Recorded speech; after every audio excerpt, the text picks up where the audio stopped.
Wilson with Invictus, and just wanted to talk to you guys today about, the way our characters work. So this is Flynn. He's a warrior, and he has a number of domain abilities, which is the term we're currently using to describe abilities. Though with Dagger Art coming out, we're kind of feeling some pressure that we should change that name. Anyways, Flynn has a number of abilities here, and we have a number of action icons that you can see. We've got this back and forth blue and red arrow. That stands for it can be used as an action or a reaction. The blue arrow means it's an action, and the red backwards arrow means it's a reaction. And these abilities, these domain abilities, are something that he has because he's a warrior. So, for example, when he gets a point of surge and he strikes someone with a bladed weapon, he can get +1 bleed. Another thing he can do is an improved shield slam. So meaning after he's performed an action, if he wants to use his surge on that, he can do a shield slam for free. This is a trained ability that he has as a warrior. I'm not going to go through all of these, but one that we really like is intervene. If you come down here on that list, that red arrow going back, and intervene lets you move up to 4 squares and become the target of an attack on an ally. So when you're playing a tank in this game, you really feel like you're a tank. So you see your friend about to get hit, you run over, you jump in the way, you take the hit. Then we've got, his scimitar. This is his standard main weapon attack.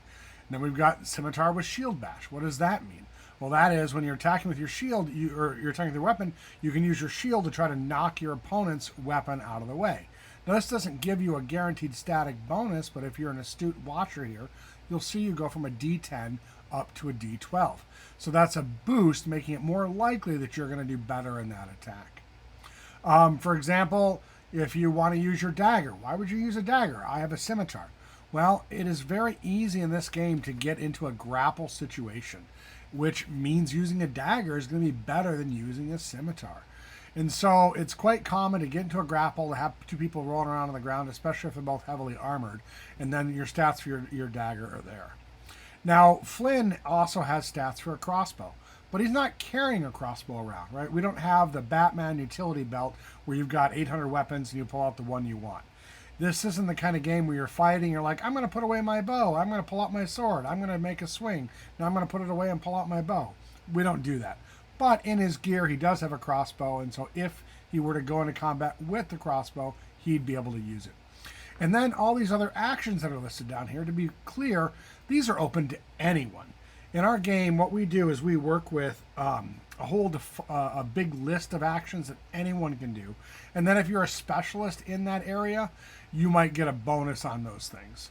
But because it's a skill-based game, a lot of your skill in doing something is built into those skills. Now, you don't see any of that skills here. We've done all the math for you.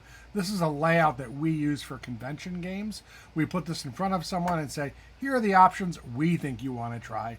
But we then have a printed out list of the other, 70 combat actions that you might want to try as well. So this is by no means everything you can do, but it's many things you can do. So this is just a quick look at Invictus and how this looks for us. Please stick around the channel, like and subscribe. We'd love to have you as part of us. Thank you so much for your time. Bye-bye.